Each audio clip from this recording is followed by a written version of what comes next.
In the beginning was the Word, and the Word was with God, and the Word was God. He was with God in the beginning. Through him all things were made. Without him nothing was made that has been made. Let's jump into the book of Galatians. But when the set time had fully come, God sent his Son, born of a woman, born under the law, to redeem those under the law, that we might receive adoption to sonship. Let's close our eyes and let's pray. Our gracious and holy God, eternal Father, source of all truth and life, we come before you today with reverence and gratitude, O Lord, acknowledging that you are holy, sovereign, and worthy of all praise. We thank you for your word, which reveals not our opinions tonight, Lord, but your truth. We thank you especially for revealing your Son, Jesus, the eternal Word, who was with you and who is God, and the promised Redeemer, who is in the fullness of time, Lord, was born of woman to redeem sinners like us. As we come to hear your word tonight, as we come to hear your word proclaimed, we confess our dependence upon you, Lord. Therefore, we humbly ask that you would grant us illumination of your Holy Spirit, Lord. Open our eyes to behold the glory of Christ. Open our ears to hear your truth. Open our heart, Lord, to receive your word. And we thank you, Lord, that whatever is achieved tonight, all glory and honor belongs to our Lord Jesus alone. Amen and amen. You may be seated. Once again, good evening, everyone. Tap the person beside you. You are blessed.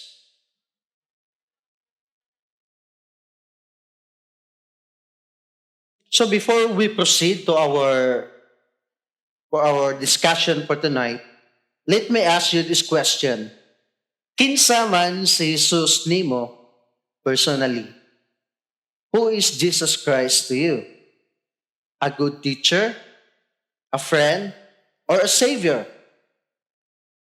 Ang uban, alang kanila si Jesus usa lang ka propeta. Ang uban usa lang ka magtutudlo. Gani ang uban alang kanila usa lang siya ka miracle worker. But the good news is the scripture declares him as fully God and fully man. So our topic for tonight is Jesus Christ, fully God, fully human. Importante ba ni siya sa ato ang faith? Importante ba ni siya sa ato ang Christian living or Christian faith? Yes, it is. It is a foundational doctrine sa ato ang Christian faith. Why does it matter? Because salvation, by the way, mag-assume lang ko nga kitang tanan nakasabot ta, naluwas na ta. Mag-assume ko nga ikaw o ako nakasabot na ta og salvation. Ang salvation, ang kaluwasan, nagdepende ni sa entirely kung unsa or kinsa ang identity ni Jesus. Akong ibalik. Ang salvation, nagdepende na siya sa tinuod nga identity ni Jesus. Who Jesus is determines whether anyone can be saved or not.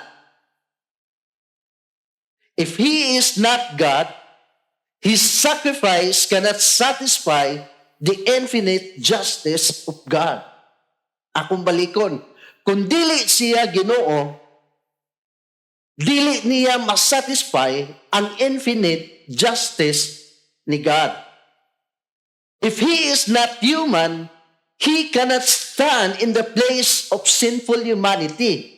Balikon ako. Kung dili po siya tao, dili siya pwedeng mutindog isip representative nato nga makasasala.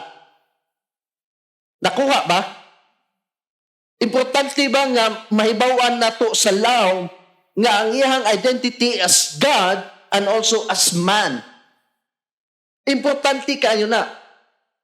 Nganong mumatter man ni siya? Kay ang tao, our salvation depends on who truly Jesus is. If He is not God, He cannot save. Why does it matter? Kay ang tao, listen to this line very carefully.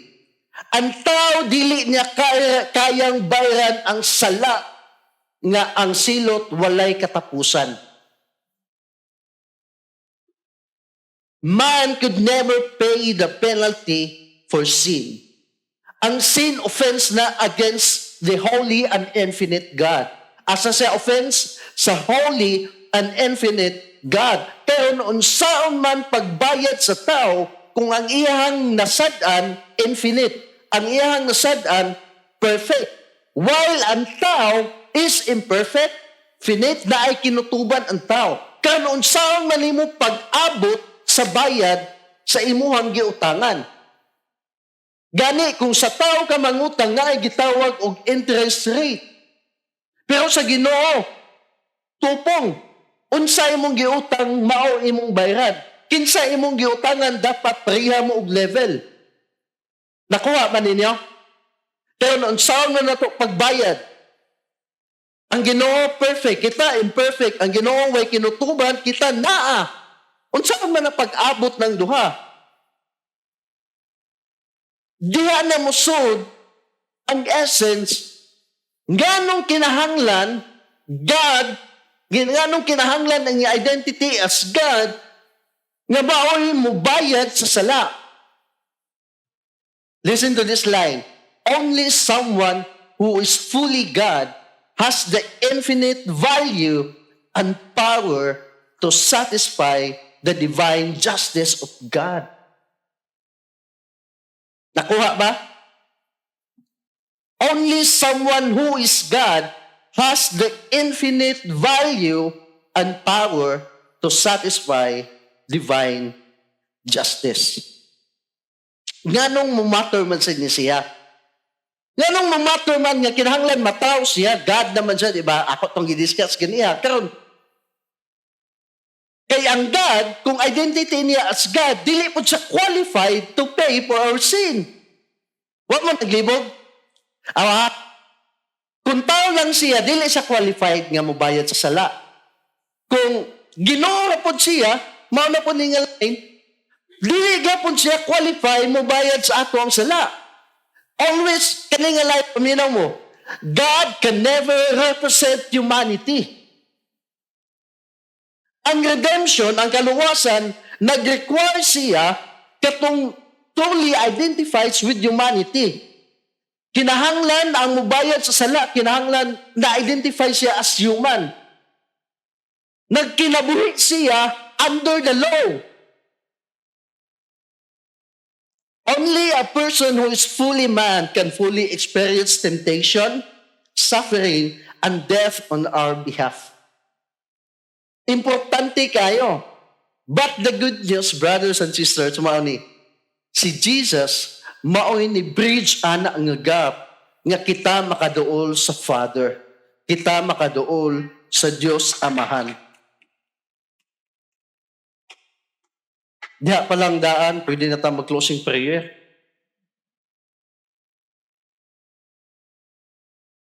By being both God and man, He is uniquely qualified to save us. His divine nature provides the power to pay for sin. His human nature allows Him to represent and intercede for us before God. You know, Jesus Christ as fully God and fully man, this is the good news. This is the foundation of our hope. This is the foundation of our forgiveness, and this is the foundation of the eternal life we receive from God. Tanan nga blessing sa kaluwasan, nag-flow na siya sa identity ni Jesus as both divine and man. Kung wala ni nga kamatuoran, walay kaluwasan. No access to God and no salvation. So nasabtan na to nga nung foundational ni siya nga topic. So let's discuss number 1, the deity of Christ as fully God. Kaya importante man kayo nga ato ni masabtan, Christ is eternal. Eternal in Greek, aionios, refers to which is everlasting, no beginning, and no end. It signifies timelessness, immutability, and existence beyond the confines of time. Nasabtan na ninyo unsa ning eternal? Kano sama nagsugod ang eternal? Wala. Kano sama natapos ang eternal? Walay katapusan. Dapat sinugdanan ng eternal? The same question. Actually, ganahan ngayon ko ano nga pangutana sa uban. Kana bitaw mga pilosopo nga tao. Asa kuno gasugod ang Ginoo? Do you have that? Na may answer ana nga question? Actually, sayop na nga pangutana. Kung ang imong subject is ang Ginoo. Kaya ang Ginoo, eternal siya, but pasabot, beyond time na siya, di na siya bounded sa time. In science, ang time, unsa man siya? Past, present, future. Ang Ginoo ni exist na siya, wala pa nagsugod ang time. Wala pa nagsugod ang science. Mano siya, eternal. Nga nang importante kini. In John chapter 3 verse 1, in the beginning was the Word, and the Word was with God, and the Word was God. He was with God in the beginning. Through Him, all things were made. Without Him, nothing was made that has been made. And in Colossians, naingon, for, maklaro ninyo, ako lang basahon, kay medyo taas ang verse, for in Him, all things were created. Things in heaven and earth, makita o dili makita, thrones or power or rulers or authorities, all things have been created through Him and for Him. He is before all things, and in Him all things hold together. And He is the head of the body, the church. He is the beginning and the firstborn from among the dead, so that in everything He might have the supremacy. Karon akong pangutana, kano sa man nagsugod ang pag-exist ni Jesus? Katong sa Bethlehem? Katong bang natao siya? 2,000 years ago? No. He existed before creation. He existed before all things. Bingon kag all things, makita o dili makita, tanan nga binuhat sa Ginoo ni exist na siyang daan. He is eternal, uncreated, and outside the bounds of time. Akong pangutana, na by moment nga ang Ginoo wala ni exist. Na by moment nga ang Ginoo wala ni exist. Sa atong life, na by moment nga ang Ginoo wala ni exist. Pangutana ako na yung tapat, mga gaduduha man muna ko.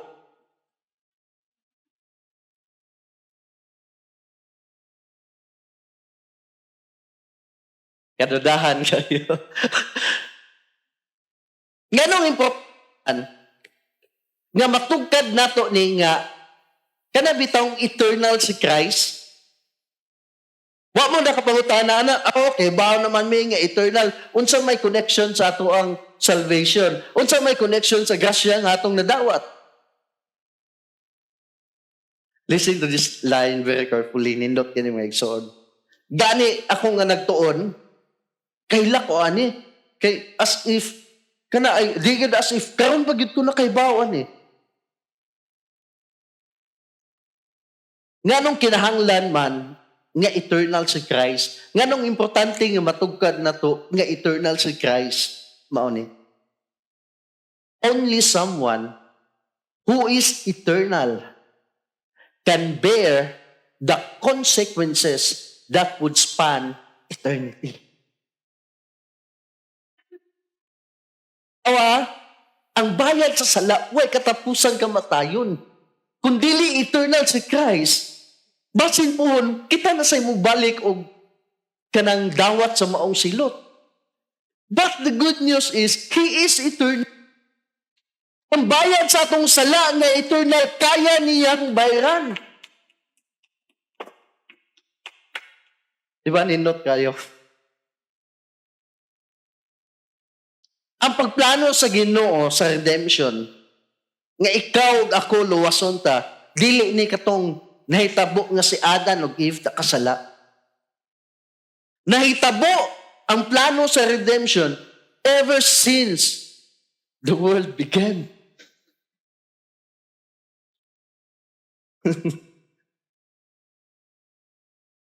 The sovereignty of God na demonstrate na niya pinaagi sa eternal Christ. Ang iyahang plano dili mapakyas, ang iyahang mga saad kanunay mahitabo, ug ang iyahang pagluwas, paghatag sa kaluwasan, kumplito alang sa iyahang katawhan. Why it matters? Mao ni yung pangutana. Nganong ang iyang eternity mo matter man? Sa ako pang ginaingon, if Jesus were not eternal, ang iyahang pagsakripisyo limitado. Ang iyahang pagsakripisyo temporary. But the good news is, only an eternal God can secure eternal salvation.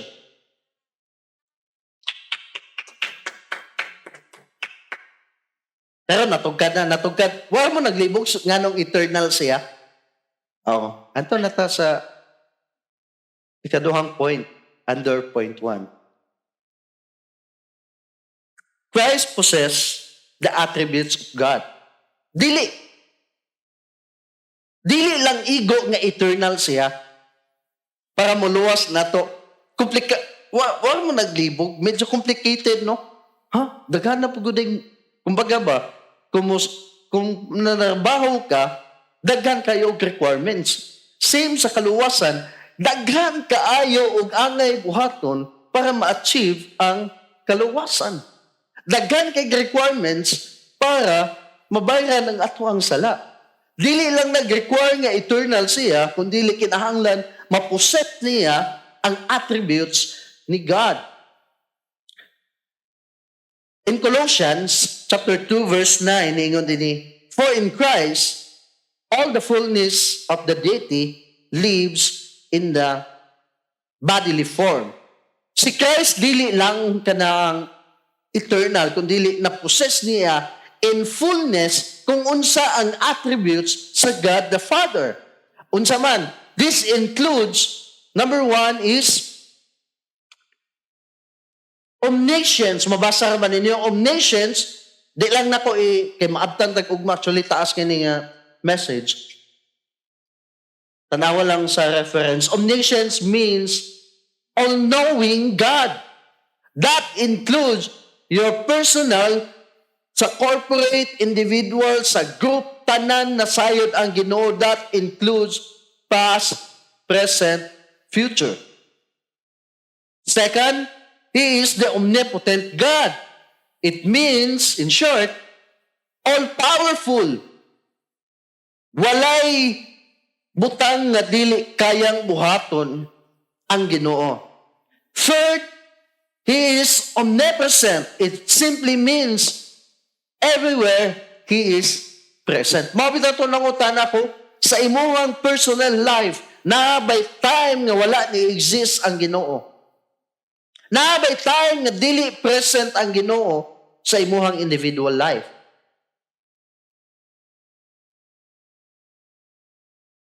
Okay ra mo? Di ba mas dali man tingali nato ma-feel ang presence sa Ginoo when everything is okay. I don't know kung bati po ang pangitabo. Fourth is, He is holy. Means He is perfectly pure and without sin. Ang ikalima, He is a justice God, tanan, patas. And lastly, love. His love is boundless, sacrificial, and Bisan pa man gani, nga naa siya ani nga divine nature, naa siya ani nga kani nga mga katangian, wana apil ang number 6. Taliwala ani nga divine nature niya, naka-experience siya og human limitation. Naka-feel siya og gutom, uhaw, kakapoy. But his divine nature remained intact and fully operative at that time nga naa siya sa earth. Nganong importante man? Because only God could bear the punishment and satisfy God's justice. Akong balikon. Only God could bear the punishment of sin and satisfy God's justice. Ang sala nato nag-require of infinite perfect payment. Ang nature ni Jesus as God nag-ensure nga ang iyahang kabatayon, ang iyahang death is sufficient for His people. Those whom God chosen from eternity, that is the good news.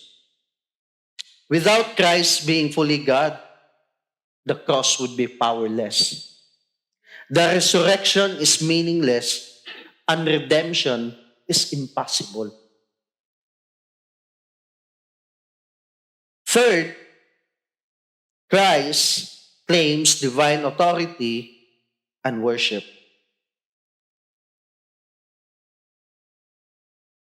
In John chapter 10, verse 30, I and the Father are one. And the next passage it says, and again, when God brings His firstborn into the world, He says, let all God angels worship Him. Pero na kung pangutana, ni-claim ba si Jesus nga God siya or wala? According to the passage. Ni-claim asa man dapita? I and the Father are one? Sure mo ana, nga mo na yung claim nga God siya? Kung ino nang basahon ang preceding verse, ana, ang resulta, ganahan siyang batuon sa mga Hudiyo. Nga naman, kaya ang mga Hudiyo kasabot sila. Pag ingon ni Christ nga I and the Father are one, dili na sabot pasabot essence in unity. Essence in purpose, I mean. Kasabot sila, pag ingon ni Christ nga I and the Father are one, naka-G dayon ang mga Hudiyo nga siya ni claim as God. That is why ganahan nilang batuon si Jesus. For what reason? Blasphemy. Mauna ang ilaha. But in another verse na ingon niya, let all God's angels worship Him, referring to Christ. To worship Christ is not idolatry. It is a true worship because Christ shares the very identity and authority with God. Ang divine authority, exclusive na siya nga belong sa Ginoo. Pag-claim ni Jesus nga one siya with the Father, iyang gidemonstrate ang iyahang full deity as God. Kibawa mo, all throughout Bible, only God nga kanang deserve nga hatagan sa worship. That is why ang mga Jew, di gina sila musimba o mga gods, mga pagans God. Ilang yung gisimba ang tinuod nga Ginoo. That is why when you read the Bible, naaga mo makita nga worship, ilag yun ang gidirect ni God. But when Jesus says, I and the Father are one, iyang gidemonstrate nga siya, God Himself.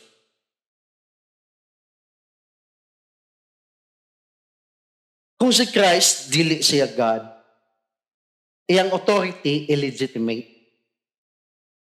Kung dili siya God, ang ato ang pag-worship niya, blasphemy na siya, blasphemous na siya. Ug sure ko, ug dili God si Jesus, either din na ta magkita pila lang kaadlaw.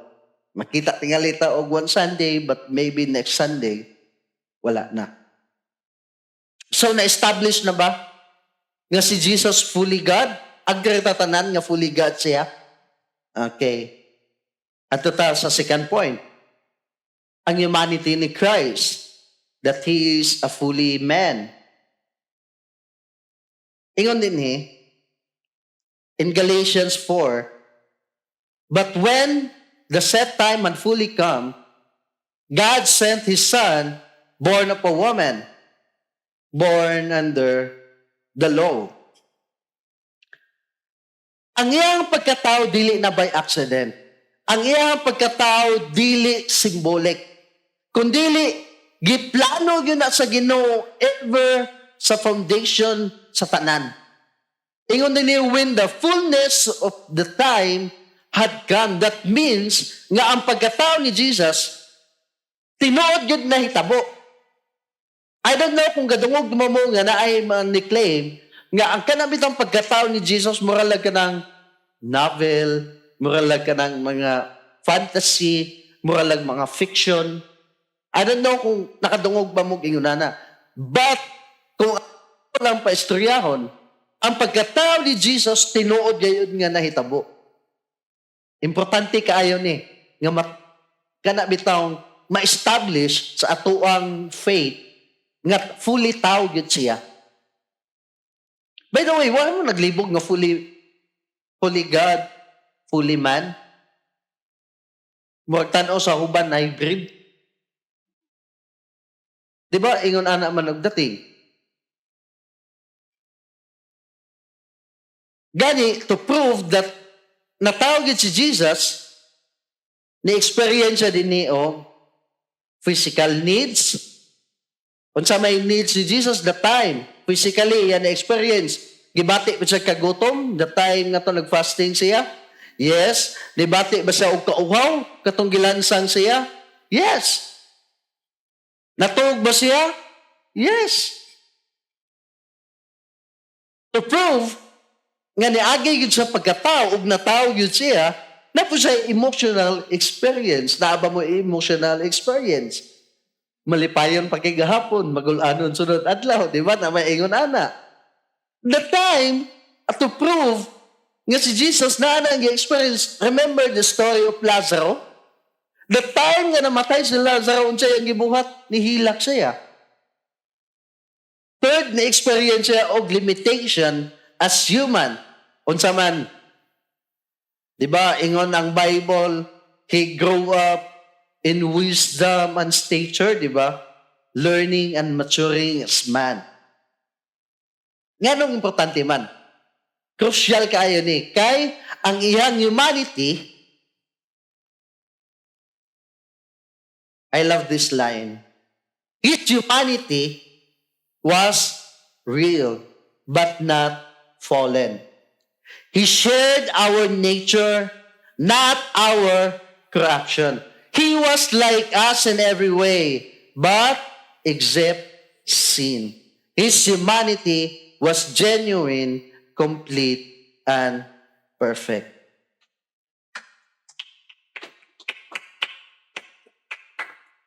Nganong ato mang gi-emphasize nga perfect siya as human.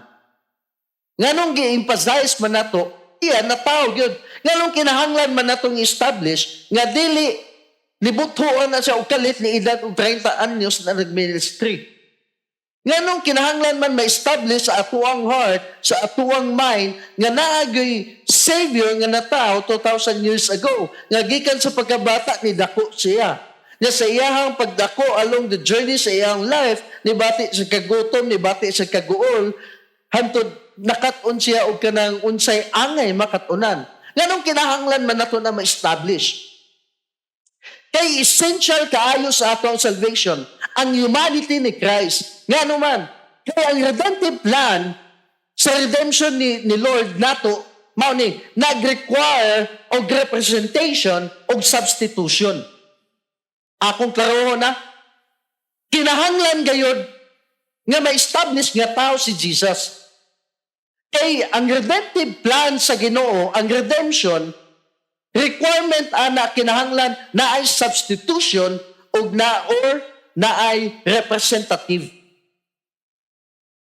Kibaw mo? Never sa Bible, model ang Ginoo sa tao pinaagi sa federal heads. Federal heads mo pasabot representative. Na G ninyo, guys. Kuha no. Model ang Ginoo in the scripture pinaagi sa federal heads. Kinahanglan na ay representative who act on behalf sa other. Kinahanglan na ay in behalf sa kinsa may first representative sa humanity. Adam, unsa may nahitabo? Yes. But the good news is, when Christ came, He is the last Adam as representative of man, and He succeeded in redeeming us. Because Jesus is fully man, ganong importante kayong matugkad na ito. Tao, kinahanglan lagi mahimo sa tao. Natugkad naman na ito ganihan. Anong kinahanglan sa mahimong dapat Ginoo gyud siya? Tugkado na ito mayong anong kinahanglan gyud tao siya? Kaya ang humanity ni Jesus as human, number one, He could obey God's law perfectly in our place. Para mabayaran natong sala, kinahanglan maperpekto ang balaod. Karon kinsa may perpekto na to? Naong palangdaan, daghan nagbangag. Wa ko na nawaya, parihara ta. Pero medyo tinuod na gamay. Napagibatasan na to di masabtan. Samot ng silingan.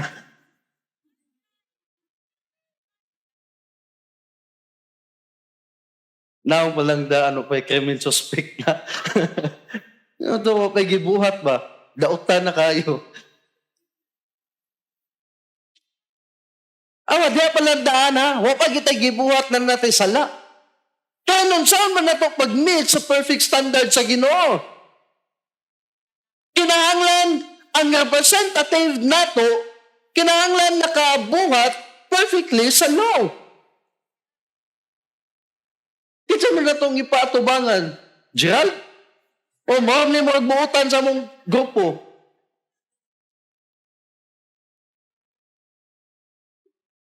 Ayaw lang ko ipatubangan, impirno mo tanan.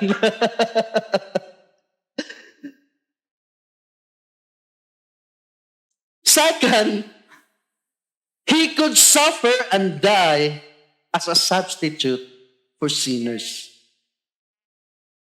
O panalitan, kamo gito ang manluluwas. Willing mo, kami mo bayad. Ay, sayo naman na, makaingon mo, oo. Ako, nam kay utang, bayari akong utang, Financially, nadyo kay utang, dagan kong utang, kamo'y bayad, sugot mo. Dili na, samot nagkinabuhi. Samot nagkinabuhi kita itong ibayad. Muna lang representative nga willing mahimong substitute, mahimong representative na to. Third, tungod kay fully man siya, na-establish naman to ang fully God. Karon, kung ma-establish na to as fully man siya, kaya na niyang immediate ang God and humanity. Kakuan mo og mediator, tagpataliwala, taghusay, mao'y ka ng, pasayloan lang ni siya, kinakasagod ni siya. Ano bitang tagpatunga?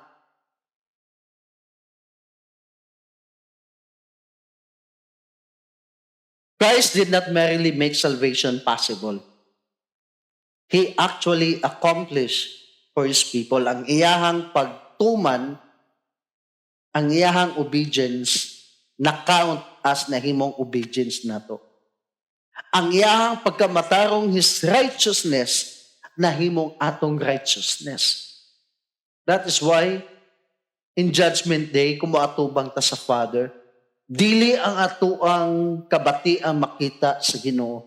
Ang makita sa Ginoo ang pagkamatarong ni Kristo nga naa nato.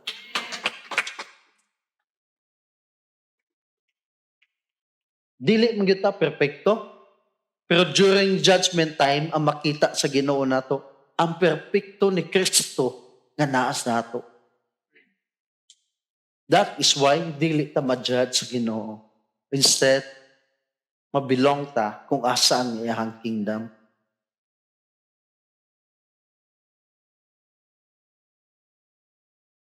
Next is Christ lived as a sinless human life. In 2 Corinthians 5:21, God made him had no sin to sin for us, so that in him we might become the righteousness of God. I don't know kung nakainomdom ba mo aning mga previous preaching pila na katuig. Ang nahitabo nga nung nahimo tang righteous tungod kay naay kanang gitawag og imputation or kanang sa banking term panipas na deposit nga nahitabo. Ang ato ang sala gideposit kang Kristo. Ang pagkamatarong ni Kristo gideposit dinhi sa atoa. As a man, this is the good news. Christ did not merely avoid sin. He fulfilled righteousness. Kita sa kung saan natong likay, maigo kita sa sala. Amen, makasasala.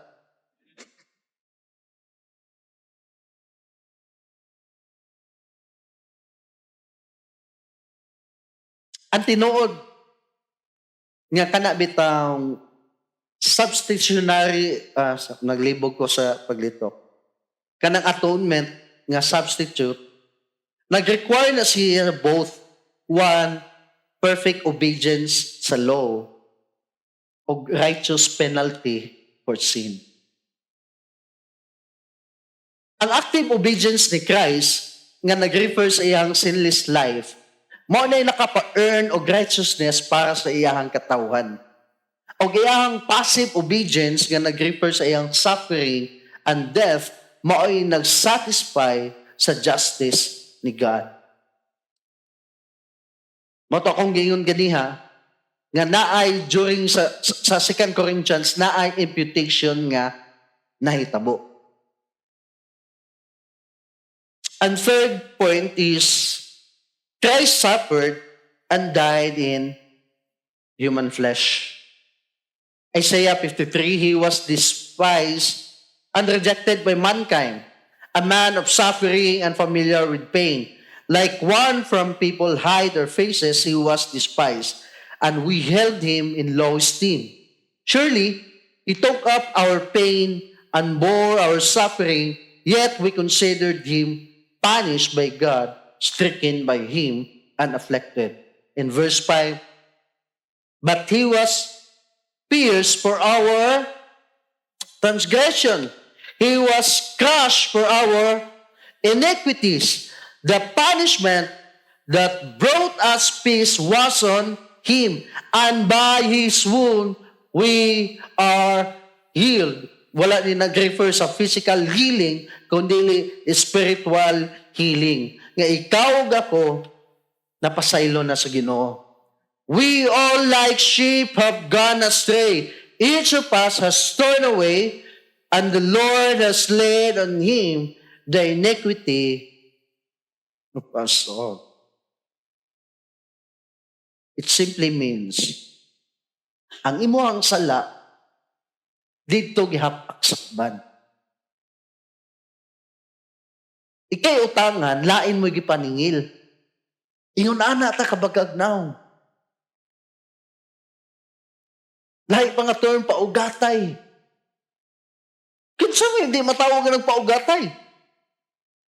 Atong binuhatan, lahi mo inibayad. Magagnaw. Bitaw, ingon na ta. Gani, biyan pag-iana nga description. Nga naman, kinabuhi mo gibayad.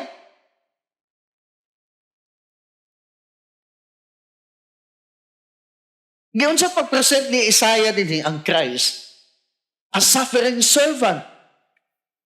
So wala pa nahitabo ang cross. Si Jesus, despised, rejected, dili lang sa iyang enemy, kung dili bisan the time ni Jesus, kung sa pa may nahitabo. Kani nag-experience ng betrayal, gi-abandon, gibiyay-biyayan, gibugal-bugalan, injustice. He was a man of sorrows.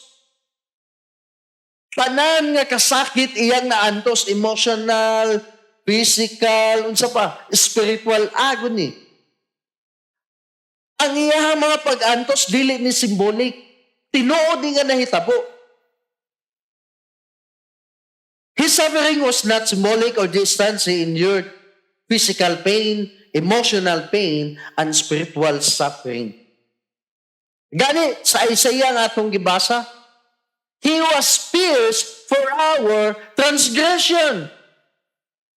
He was crushed for our iniquities. Unsa tong last line nito, the Lord has laid on Him the iniquity of us all. Tanan natong sala dito gibundak kang Kristo. Tanan natong mga sala dito gibundak gihanok kang Hesus. This is the heart of penal substitution. Nakuha ninyo? Mao ni ang pinaka-essence para na ay mahimong substitute. Tanan ihansa ibudak dito. Sin deserve punishment. Again, ang sala deserve of punishment. Ang justice sa Ginoo dapat masatisfy. But what happened? Tanan nga kasuko sa Ginoo giangko ni Kristo. Tanan kalagot sa Ginoo gidawat ni Kristo.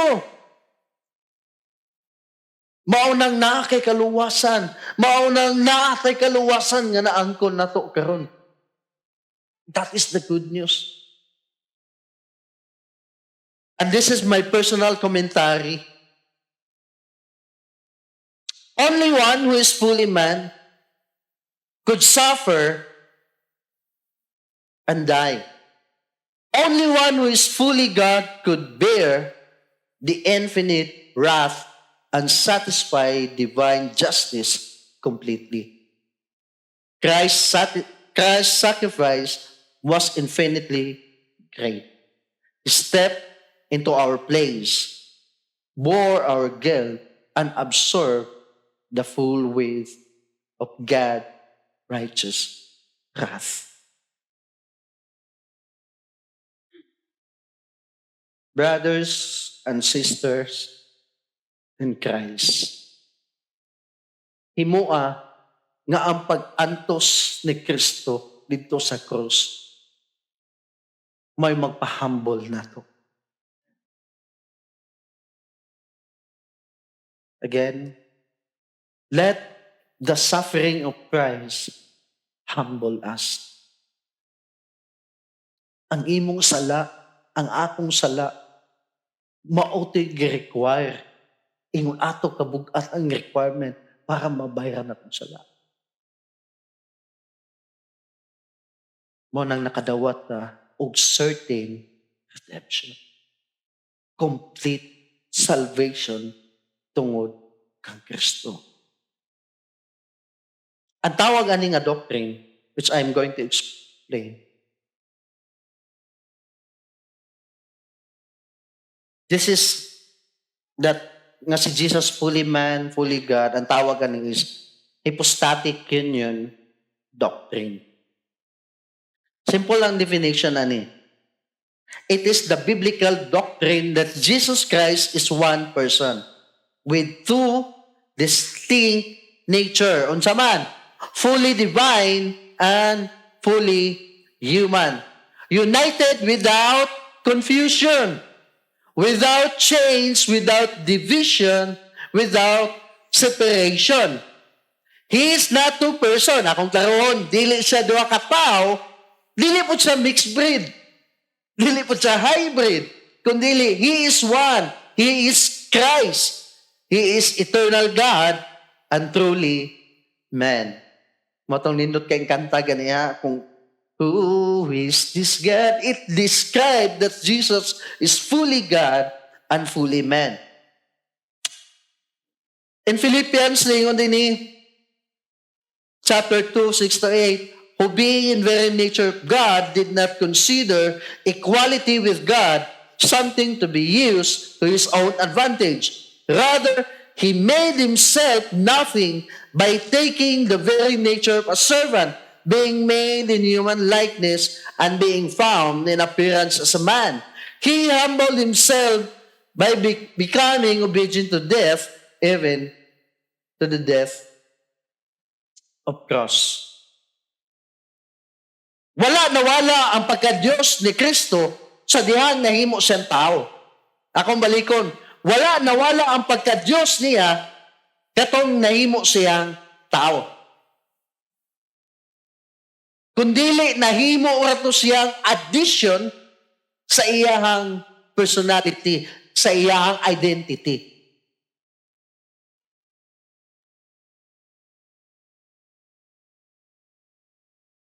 Wala mo naglibog sa kaning doctrine.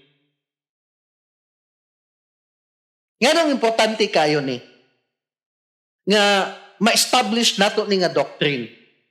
Kaya ang kani nga doctrine, ang hypostatic union doctrine, nag-protect ni siya sa gospel itself. Nga nung ngayon man ko nga mag-protect ni siya. Kaya kung si Christ, less than God siya, dili siya makasave. Kung less than man po siya, dili po siya makarepresent nato. Pero tungkol kay both divine and man siya, ang iyahang obedience sufficient. Ang iyahang sacrifice effective.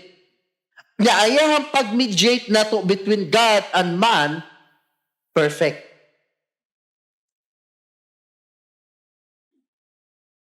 Therefore, kumutanaw ta kang Jesus, wala ta nagtanaw nga divided Savior siya. Ana bitong katunga sa kalibutan ba katunga laki katunga babae. Dili ingon ana atong Savior. Full God siya, full man siya. Mao ni ang key truth. Jesus is 100% God and 100% man. Dili 50-50. At all times, dili ni ka na kanang karong adlaw God siya, ugma man siya.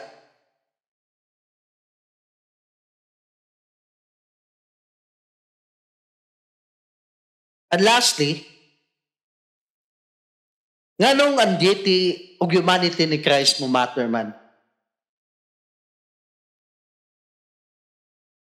Number one, sa ako pang ginaingon ka ganiha, salvation requires a divine Savior. Ang tanga ay ahang pagka-divine, kinsa na may muluwas. If Jesus is not divine, if He is not God, karon unsaon lagi nga ma-accomplish ang salvation, nga nag-require ang salvation og divine Savior. Karon, ang salvation nag-require og human representative. Mas ako yun yung klarohon. Kinahanglan ang representative sa man ni perfect sa balaod, perfect ang binuhatan, una-huna sa papagbati. Asa mo anak na perfect sa to akong gingon? Attendance mo gani maglisod og perfect.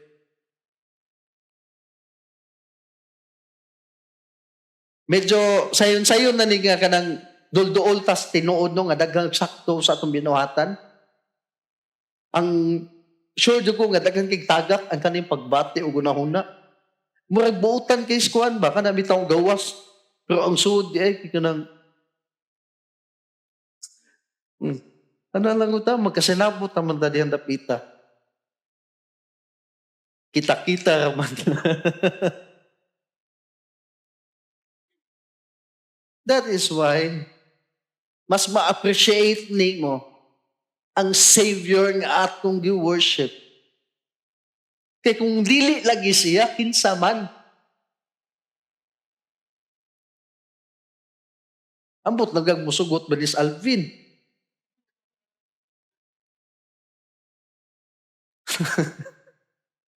Third, why does it matter? Kasi ang ni-intercede between us and God.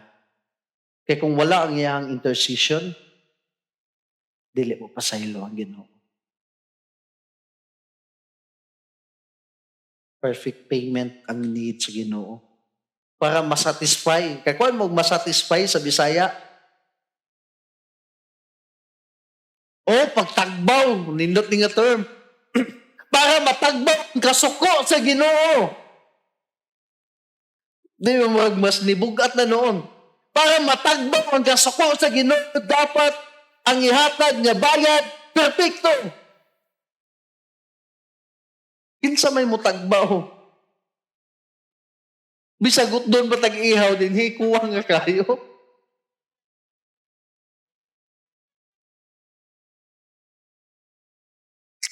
Why does it matter? Worship and assurance. Christ deity commands worship. He is God who deserves honor, praise. Unsa pa? Worthy ang Ginoo simbahon mga igsoon. Worthy ang Ginoo nga atong hatagan og oras nga moani ta Sunday after Sunday just to lift the name of Jesus on high. Pero di mo matugkad nga nung naa ka dinhi, nagbalik. O kaskas lang kag plite. Kung tagatisa ka, 2 rides, mamot pila ni. Pero kay bahaw ka nga nung naa ka dinhi, tungod sa kaluwasan nga imong nadawat, tungod sa kapasayloan nga naay divine, naay fully man, iluwas para lang pagbayad, para lang pag-satisfy sa divine justice ni Lord. Di ba? Bahalag kapoy mo anhi ka every Sunday, bahalag wa kay tuog, ganahan ka mo simbang anuman. Because worthy na siya nga tao nga tagan sa ato ang worship. Di kay taga-Domingo, padong pagya din magyaw-yaw na. Istorya ka ta.